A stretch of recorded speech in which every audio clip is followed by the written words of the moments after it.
धानोशी येथे बिबट्याच्या हल्ल्यात युवक किरकोळ जखमी, देव तारी त्याला कोण मारी या उक्तीचा प्रत्यय। इगतपुरी तालुक्यातील धानोशी येथील एकनाथ पोपट करवंदे वय 34 यांच्यावर काल मंगळवार रात्री 8 वाजण्याच्या दरम्यान बिबट्याने हल्ला केला, त्यात ते किरकोळ जखमी झाले आहेत। यावेळी वन विभागाचे वन परिमंडळ अधिकारी भोये गोरख बागुल यांनी युवकाची प्राथमिक आरोग्य केंद्रात भेट घेऊन परिस्थिती जाणून घेतली। लवकरच गावात बिबट्याच्या बंदोबस्तासाठी उपाययोजना करू असं आश्वासन दिलं। एकनाथ करवंदे हे टाकेद येथून घरी जात असताना धानोशी शिवारात अचानक बिबट्याने हल्ला केला। आरडाओरडा केल्याने बिबट्या पळून गेला। धामणगाव येथील प्राथमिक आरोग्य केंद्रात ते उपचार घेत आहेत।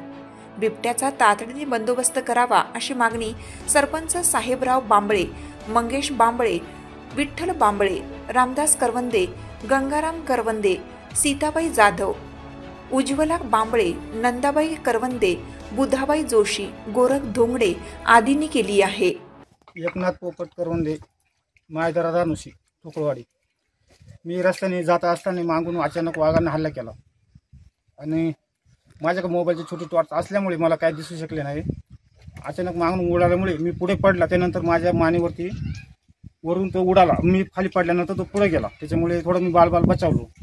ग्रामस्थांना एवढी विनंती आहे की रात्रीशी कुठे बाहेर पडू नये, थोडं सावधगिरी बाळगा। आणि वनरक्षकाला माझी विनंती आहे का बा हे जेणेकरून थोडे होईपर्यंत जे एवढं होईल तोपर्यंत बंदोबस्त पिंजऱ्याचा करावा अशी माझी विनंती आहे।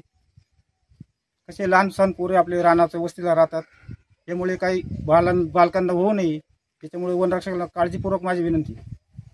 लोकमान्य न्यूजसाठी संचालक लक्ष्मीकांत शिंदे सह शांताराम भांगे, इगतपुरी।